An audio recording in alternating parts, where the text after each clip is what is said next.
suave, é Cristo chamando, chama por ti e por mim. Bom dia, graças a Deus estamos iniciando mais um programa Opção para a Vida nesse dia 20 de março. Hoje é início do outono no nosso hemisfério sul e nós que fazemos o programa Opção para a Vida, lembramos a todos os nossos estimados amigos e telespectadores que ainda estamos viajando através da nossa peregrinação por toda a Terra Santa. Hoje nós estaremos ainda visitando Heródio. Quero lembrar a todos os nossos telespectadores que desejarem realizar a viagem dos seus sonhos, programe-se para junho de 2022. Você tem tempo suficiente para fazer suas economias, seus fundos de reserva, e quando for no começo de 2021, aí você já pode fazer a adesão do pacote, dando uma parcela de entrada e parcelando em 12 vezes, no início do ano de 2021, você pode parcelar em 12 parcelas iguais, A nossa excursão, geralmente, ela é facilitada assim. Alguém pode dar uma entrada e parcela em 12 parcelas iguais. Não sabemos ainda o valor, porque essas tarifas só são fornecidas pelas agências e companhias aéreas um ano antes da viagem. Mas nós programamos 2 anos antes para que você possa já ir se programando, Primeira coisa que você tem que fazer é tirar seu passaporte. É importante que você tenha o seu passaporte já em mãos, certo? E aí, demais, se preparar para junho de 2022, se Deus assim nos permitir.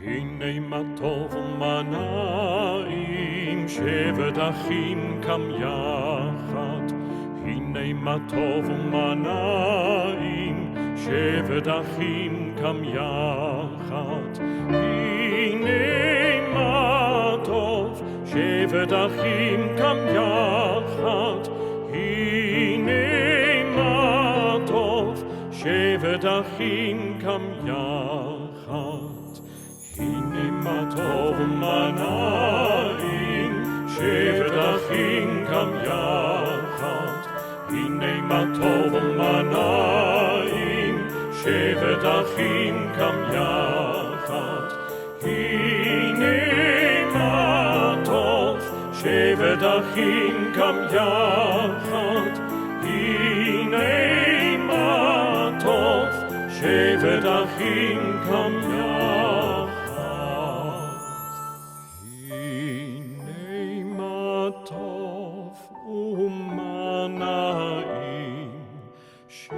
שבט אחים קם יחד הנה מה טוב ומה נעים שבט אחים קם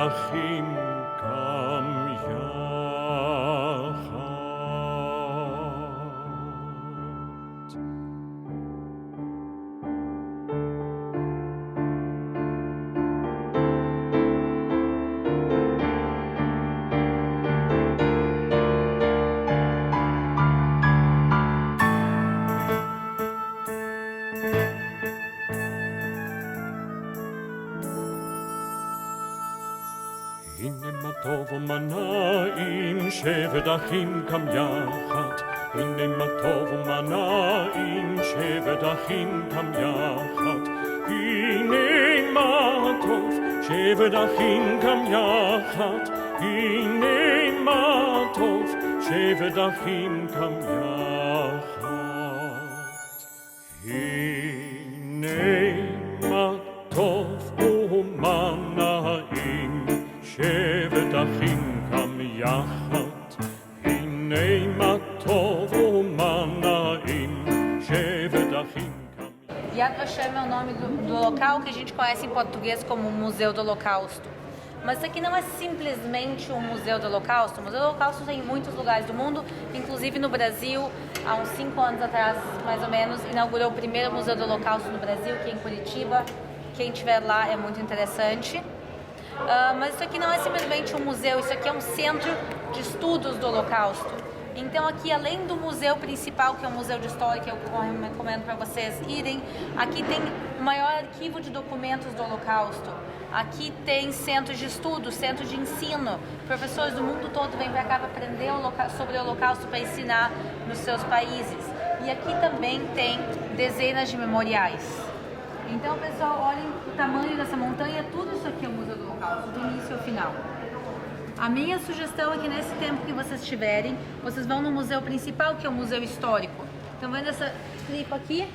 Esse é o Museu Histórico e ele é um museu que conta a história do Holocausto de ordem cronológica.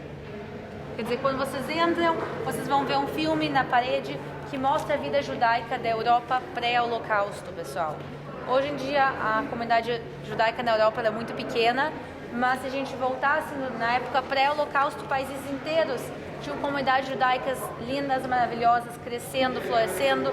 A própria Polônia tinha 10% de todas as pessoas que viviam na Polônia não judeus. E não só a Polônia, muitos outros países tinham grandes comunidades judaicas. E a gente vai ver ao longo do museu a comunidade judaica, suas diferentes fases do Holocausto, passando pelo primeiro as proibições, as perseguições, depois aos guetos e aí aos campos de extermínio e aos campos de concentração. Então se caminha tudo isso. No momento que vocês saem, eu sugiro vocês visitarem mais um memorial, que é o Memorial das Crianças. E então quando vocês saem, vocês sigam, vão em grupinhos pelo menos, e aí vocês procurem onde fica o Children's Memorial. O Memorial das Crianças, ele é muito bonito. Quando vocês forem no Museu do Holocausto, vocês vão ver o pior do pior que a humanidade pode chegar. Quer dizer, a gente vai ver quão baixo a humanidade pode chegar. Um país, principalmente, começou tudo isso, a Alemanha, um dos países mais cultos e mais desenvolvidos da Europa, ele vai começar o Holocausto e o Holocausto vai se espalhar para os outros países da Europa. Algumas coisas que eu quero que vocês levem com vocês nesse passeio que vocês vão fazer. Primeiro, o Holocausto... o antissemitismo, o ódio aos judeus não começa com o Holocausto e não termina com o Holocausto. Quer dizer, por que Hitler odiava os judeus? Bom, muita gente odiava os judeus mesmo antes de Hitler subir ao poder. Então não é uma coisa única de Hitler, não é ele que iniciou isso tudo, isso já vinha de muito antes e isso segue até os dias de hoje. Quer dizer, até os dias de hoje, a comunidade na Europa, judaica na Europa e também comunidades judaicas ao redor do mundo, sofrem muito com problemas de antissemitismo. A gente vê isso pouco nas notícias porque não interessa, mas quantos tiroteios tiveram em sinagogas no ano passado, em 2019? 3, pelo menos nos Estados Unidos, 1 na Alemanha, quer dizer, vários problemas continuam acontecendo. Então, primeiro, o antissemitismo não começa e não termina com o Holocausto. Segundo, não são somente os alemães que fizeram o Holocausto. Quando vocês caminharem lá, vocês vão ver que quem está matando os judeus não são somente alemães. E não são todos os alemães também. Quer dizer, a gente não pode generalizar para um lado nem para o outro. Quer dizer, parte dos alemães, mas também parte dos poloneses, parte dos litanos, parte dos ucranianos, parte dos russos. Meu avô é sobrevivente ao Holocausto. Ele sobreviveu, ele conseguiu salvar parte da família. Os irmãos do meu avô morreram. Quem matou eles não foram alemães, foram russos. Então também isso, pra gente entender que isso é uma coisa muito mais generalizada também naquela época. E a última coisa é que mesmo nos piores momentos da humanidade, também tem gente que vai contra o fluxo. Se vocês olharem em volta de vocês, tem um jardim. E se você olhar no pé de cada uma dessas árvores, tem uma plaquinha com nome e com país. Essas pessoas são justos entre as nações. São pessoas que arriscaram a própria vida deles para salvar judeus durante o Holocausto sem ganhar nada em troca. Então, enquanto tinham milhares de pessoas felizes matando judeus, também tinham centenas de pessoas e milhares de pessoas arriscando sua vida para salvar judeus durante o Holocausto, não pelo fato de eles serem judeus, mas sim pelo fato de eles serem seres humanos. Então também quando a gente entra no Museu do Holocausto é um momento muito, muito pesado, mas cada vez que vocês saem e vocês veem esse jardim em volta, lembra um pouquinho que mesmo nos tempos mais difíceis tem gente que vai e faz o bem, mesmo colocando sua própria vida em risco. O futuro de Israel está aqui. Depois de todo esse sofrimento, eles construíram, a partir de 1948, reconhecido pela ONU, o novo Estado de Israel. Depois de todo esse sofrimento, esse martírio, todo esse sacrifício. Aqui está o futuro deste país e desta nação, depois de sair do pó e da cinza e dos escombros de milhares e milhares de judeus, 6 milhões de judeus, afora crianças que foram também imoladas.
שבט אחים קם יחד. הנה מתון מראים, שבט אחים קם יחד. הנה מתון מראים, שבט אחים קם יחד. הנה מה טוב, שבט אחים קם יחד. הנה שבט אחים קם יחד. Bom dia, irmãos. Bom dia. Bom dia. Graça e paz a todos. Amém. Vamos orar? Amém. Senhor Deus e Pai Todo-Poderoso, te agradecemos, ó Deus, por mais um dia em nossas vidas. Te agradecemos, ó Deus, por tua bondade, por teu amor, por tua misericórdia, Pai. Em nome de Jesus, ó Pai, te pedimos que o Senhor nos guie nessa manhã, para que possamos, ó Pai eterno Deus, contemplar do teu reino, da tua bondade, de tudo aquilo, ó Pai eterno Deus, que o Senhor tem separado para nós. É verdade. Em nome de Jesus, te pedimos a tua proteção e já te agradecemos, ó Deus, por saber que o Senhor é um Deus amoroso, é um Deus bondoso. Em nome de Jesus, agora e para todo sempre. Amém. Amém. Bom dia, senhoras e senhores. Nós vamos agora para o Herodion. O Herodion é uma fortaleza construída pelo rei Herodes há mais de 2000 anos atrás. Um lugar super interessante, super legal. Então a gente vai ter uma viagenzinha agora como de uma meia hora e a gente vai estar chegando lá.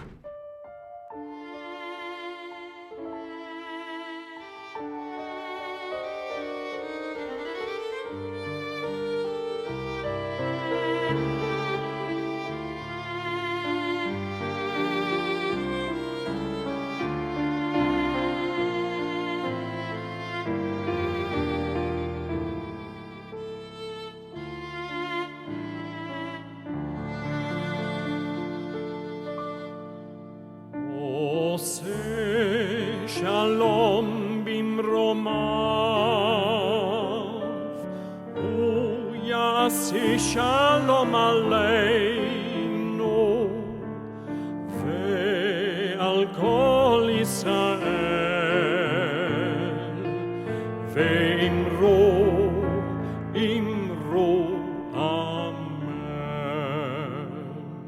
Oseh shalom bimromav,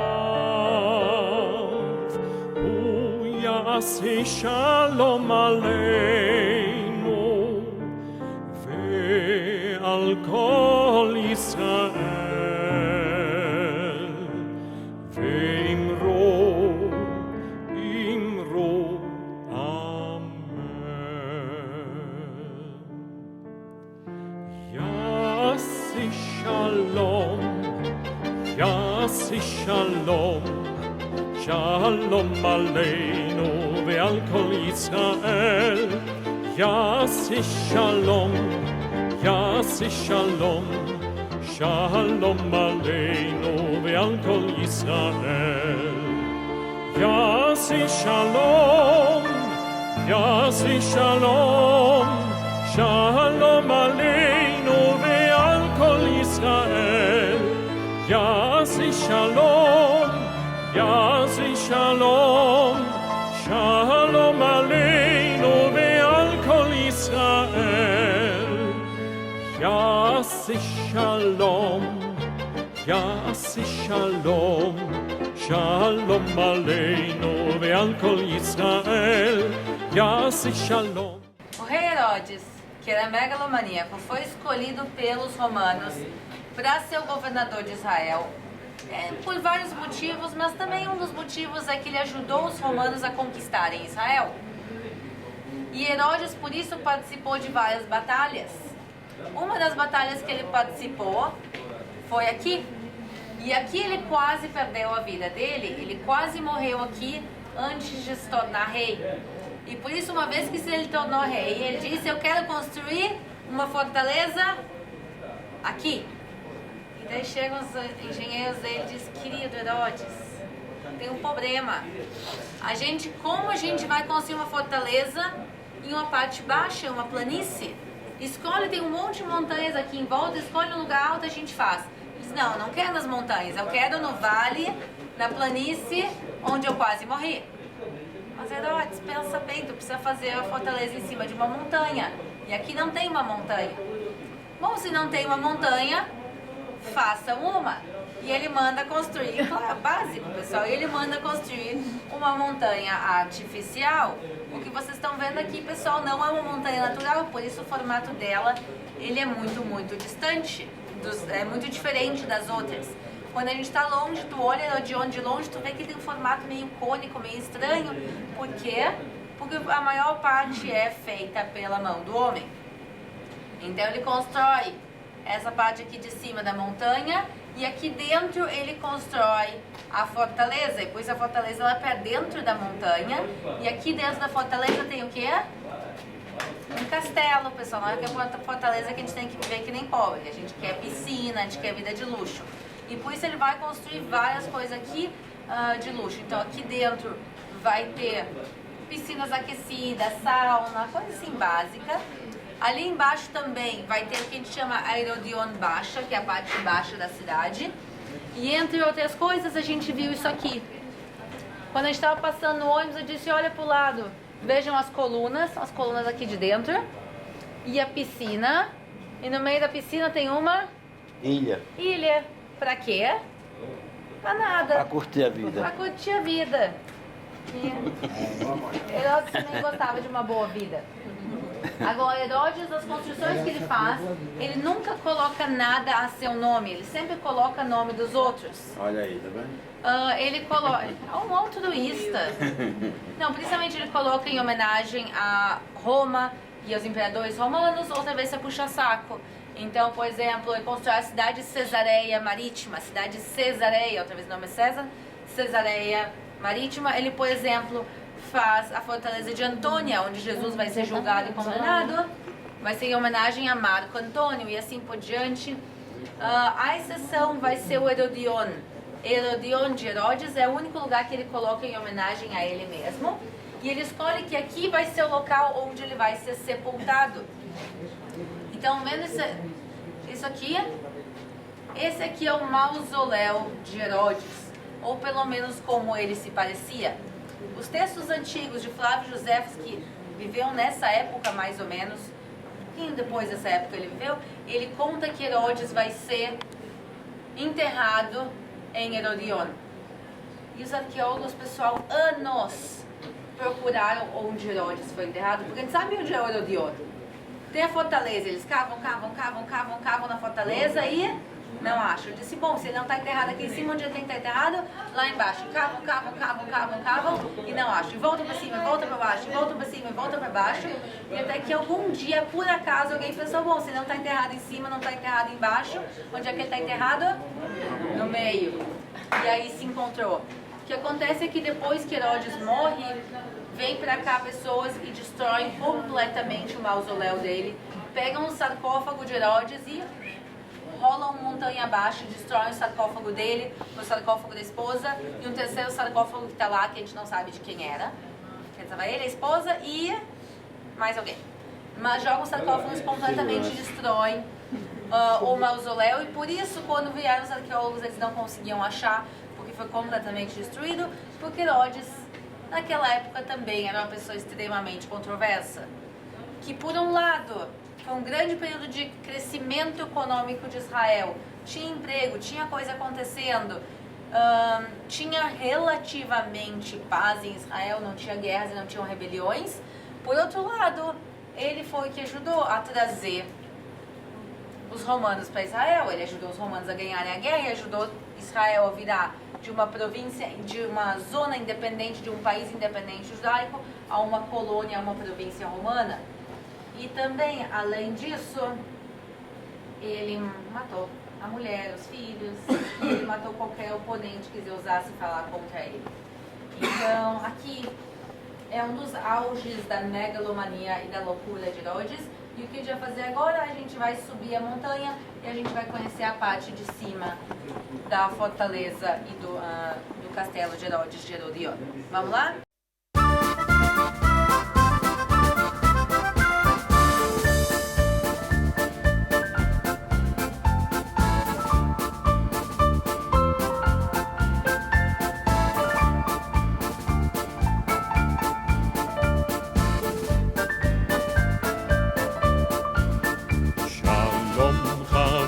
שלום חברות, שלום, שלום, להתראות, להתראות, שלום, שלום.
dentro do Herodion. A gente agora vai contar um pouco da história do Herodion. Herodion, como a gente falou, foi criado por quem? Construído por quem? Herodes. Herodes vai morrer por volta do ano 4 a.C.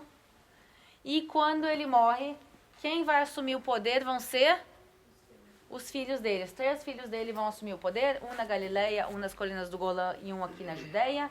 Aqui o da Judeia é completamente incompetente, então quem vai assumir no lugar dele vai ser Pôncio Pilatos. Então Pôncio Pilatos vai ser o governador aqui da Judeia. E a Judeia é uma zona bem grande e que engloba várias cidades, Cesareia Marítima, Jerusalém, mas também o Herodion. E por isso, provavelmente, Pôncio Pilatos esteve aqui. E não só provavelmente, a gente achou aqui um anel que está escrito Pôncio Pilatos. Tem uma foto do anel lá, depois eu vou mostrar para vocês. Mas por que você coloca o teu próprio nome num anel? Porque o anel era um selo na época. Agora eu quero escrever uma carta e eu quero mandar a carta lá longe para ti. Mas eu quero que tu saiba quando recebe a carta que fui realmente eu que escrevi e que ninguém no caminho abriu e leu a carta. Tenham todos um bom dia, um bom final de semana e até a próxima segunda-feira, se Deus quiser, quando continuaremos viajando ainda por toda a nossa peregrinação na Terra Santa.